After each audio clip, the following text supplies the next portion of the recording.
back in the video. Today I'm going to teach you how to have a happy hamster. First of all, some hamsters do hate people, but more on that towards the end of the video. And so, probably one of the most important things is hamsters need at least huge cages, like 450 square inches. Every cage in the PetSmart or Petco or any stores are too small. So right here, as you can see, Tater Tot's cage, there's 2 bins, which you can easily get from Fred Meyer, and just a tunnel going to the one on the bottom. So those are pretty big. And you also need a lot of bedding, as you can see here. We have I think this is 6 inches. That's the recommended amount, 6 inches. Because Tater Tot, you can't see her because she's right in here. Because she went all the way down in the bedding. Because that's what they're used to out in the wild. They'll go 6 feet down underground to keep warm. So another thing you can do so they're more fun, instead of just putting their food in one bowl so it's super easy for them to get, what you can do is sprinkle it around their cage so they can have fun trying to find their food. I give Tater Tot 2 tablespoons of food, I think twice a week,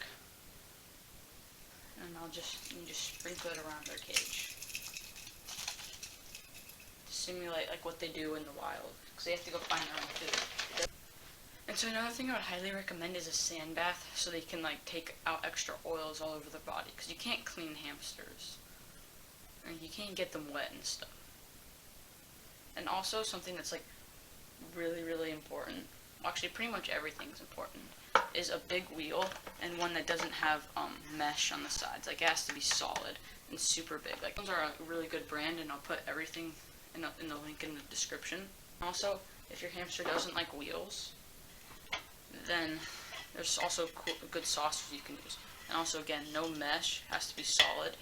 What's bad with the mesh is their feet will get stuck in it, and then it's really not good for their feet. And why you want a bigger wheel is because if you have smaller ones, then it's really, really bad for their back. And also, if your hamster doesn't your cage isn't near much sunlight, I have 2 windows right here, right in front of the hamster's cage, then I would suggest UV light, so they can get vitamin D. Also, what I would recommend is taking them outside for a little bit, maybe no more than 10 minutes, so they can get some natural vitamin D to keep their bones strong. But you don't want to put them straight on the grass, because they can get lots of diseases and stuff. So you have to put them in another cage, and then put the cage outside. And for their diet, what you want is lab blocks for protein, and Sunburst, good balance on a diet. One thing you can make to keep them busy trying to find their food is to get a box.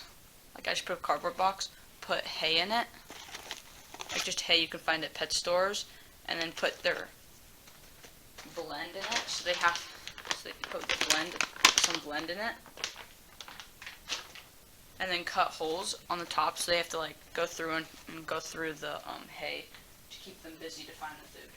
It'll keep them busy for a while. So most people get their hamsters at pet stores like Petco and PetSmart, but you should never get your pets there. It's probably one of the most, I would say, the most important thing.